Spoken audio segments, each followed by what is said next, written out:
Hi, I'm Rob. And I'm Rob. And this is Ask Rob and Rob.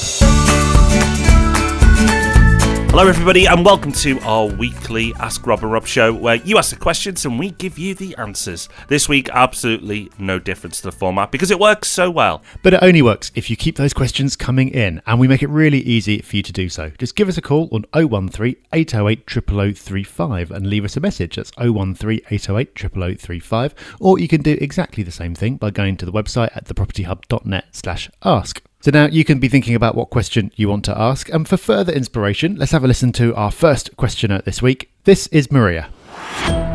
Hi Rob and Rob, my name's Maria, I'm from Edinburgh. I listen to the podcast a lot. I love all the information that you give. It's the best resource that I've ever had, free or paid for. So thanks, we really appreciate all your help. I have a question. My niece is going to university in Leeds and I'm looking over the next year to buy HMO for her and friends to live in 2019. Never been to Leeds, don't know the area at all, and wondered if you could give maybe a step-by-step process on what to do to find the right property in an area you don't know.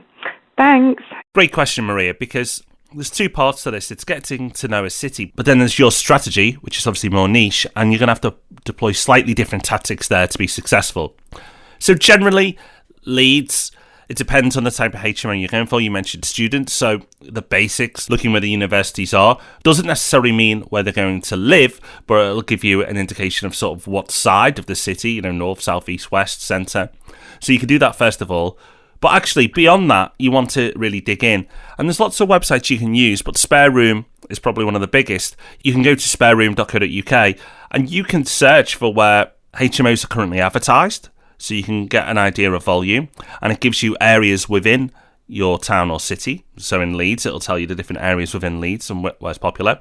But also, you can search for rooms wanted, so you can see where the demand is as well. Yeah, there's a lot you can do with desktop research, but then there comes a point where you have to get on the phone and start making inquiries as well. So for HMOs, you can actually call up the accommodation department of the universities and ask them where most of the demand comes from their students. You can also speak to local letting agents, especially any letting agents you can find who specialise in HMOs and student accommodation in particular. And of course, if you can, speaking to other investors is really valuable as well. Generally, I imagine it as if you're really zoomed out on a map. Then gradually you build up your knowledge, so you're zooming in further and further and further. So you're going from the city to an area, to a few streets in that area, to a specific house. And so you're just getting more specific and building up your knowledge as you go.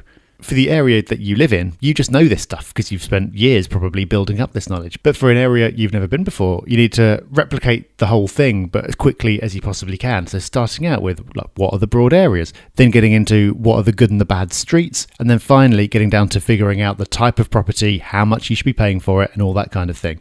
If you were to do it yourself, it would take you years of living there. But that's where drawing on other people's expertise is so helpful. If you can speak to someone who spent 5 years working in the accommodation office or 10 years investing locally, they could tell you in 5 minutes what it would take you a decade to figure out for yourself.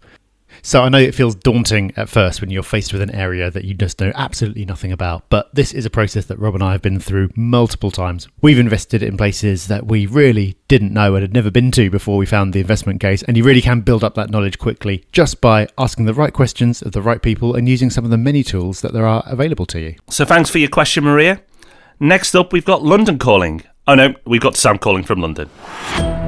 Hi Rob and Rob, it's Sam calling from London. I have a question about what I should do with my money while I'm saving up for a deposit for my next investment property. It seems like a waste to have thousands of pounds just sitting in a bank account, but I also don't want to be tying this up anywhere, as I will be looking to use it as soon as I have enough to fund a new purchase. If you have any advice on this, that would be great. I love listening to your podcast and learning from you both. Thanks for all you do. Bye. All right, Sam, really good question, and I completely understand. If you're saving up for a couple of years or even longer, it's painful to watch that money in the bank earning next to no interest and actually losing value by the time you've factored in inflation, which means you then have to save up even more just to compensate for that. So it is really painful. Now, the big advantage of cash in the bank is that it's easily accessible. You know it's going to be there when you need it, as long as the banking system survives, and it's predictable. You're going to get the interest rate that you were promised, even if it's pretty puny, without any surprises.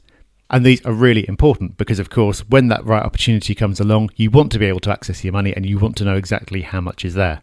That's why there aren't that many good alternatives. For example, putting your deposit money in the stock market would be a terrible idea because it's a long-term investment. There's lots of volatility along the way.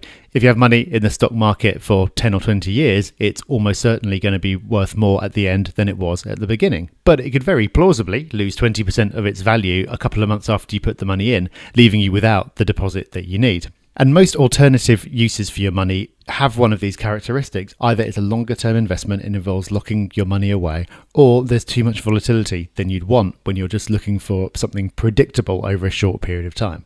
The one thing that you might want to consider is peer-to-peer lending. This is something that I use as a cash alternative. There's lots of different platforms out there, all offering something slightly different, but some of them will offer you instant access to your funds. So basically, you give them their money, they go away and lend it behind the scenes. You don't necessarily know who they're lending it to, but it's just within certain parameters. But then if you need the money back, they will arrange for you to get your funds out and have you replaced with other investors. So it's effectively like an instant access bank account, and it pays a higher rate of interest. Sounds great. So what's the downside? Well, the downside, of course, is that it's not just cash in the bank, it is being loaned. The platform should manage these loans, so they know that some people aren't going to repay, but they factored that into the rate that you're getting, and you can trust the platform to manage everything. Everything's nice and predictable, and you can just get your money and get a nice rate of return on it.